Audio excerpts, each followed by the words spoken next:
Hey, we're live. Apparently, I don't know why it wouldn't work the first time.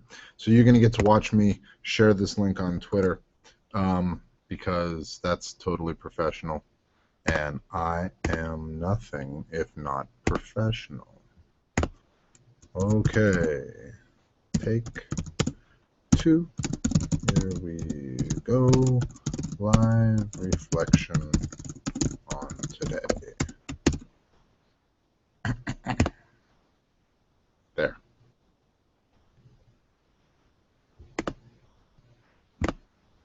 There we go. So let's talk about today.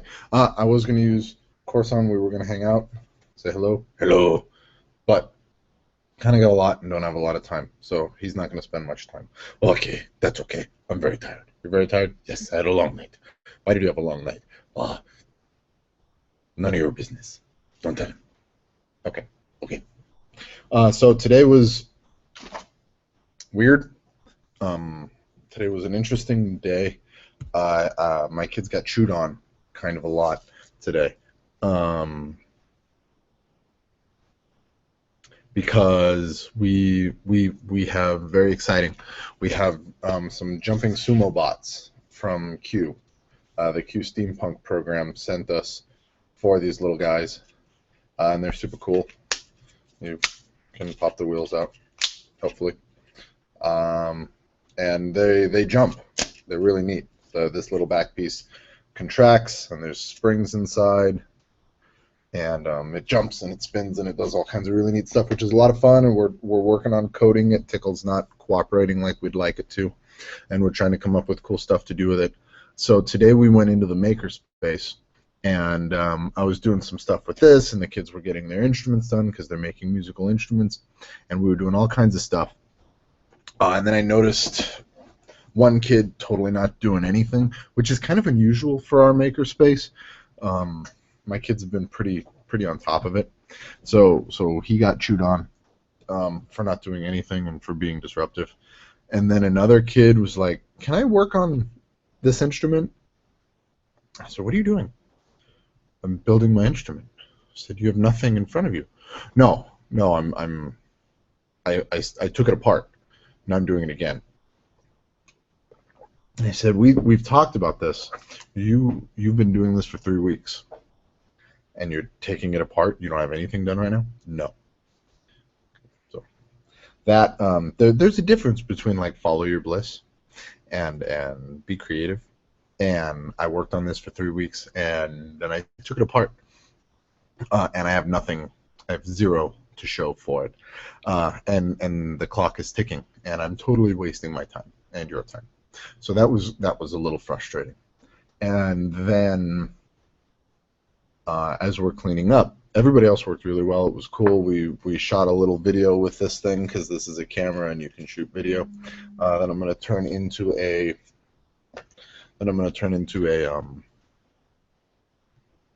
commercial for the Maker Faire that we're doing.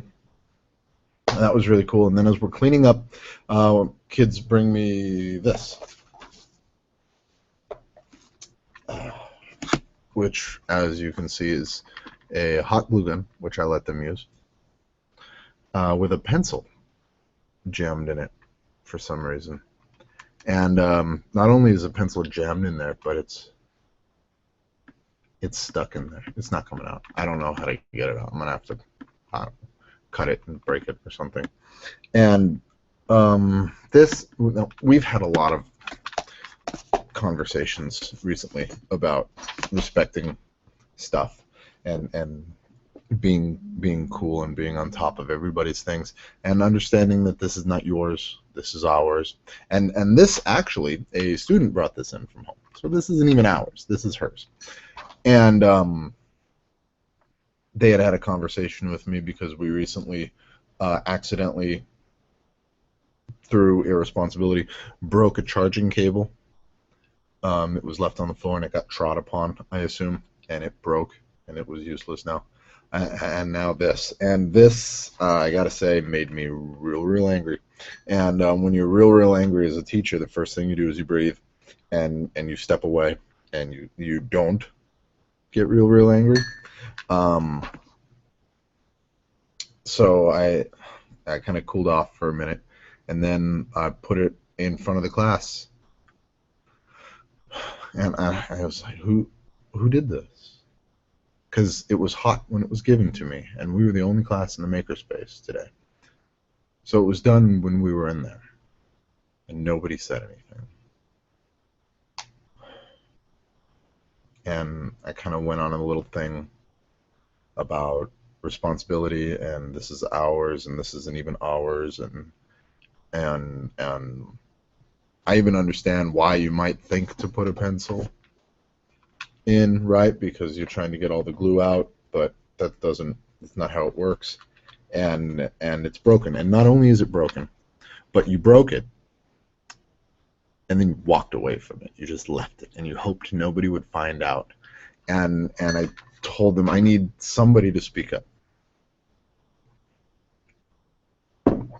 And you know what? I don't know if that's the right way to handle it, but that's the way I handled it. So somebody needs to speak up. Somebody needs to tell me. And nobody would say anything. And we kind of sat there in silence for not like a long time, but a longer time than we should have. And you need to tell me who did this. I think so and so, and I said, no, I don't want gossip. I don't want rumors.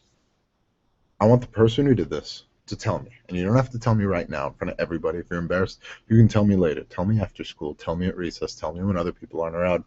But the fact of the matter is this is ridiculous, and this makes me very frustrated.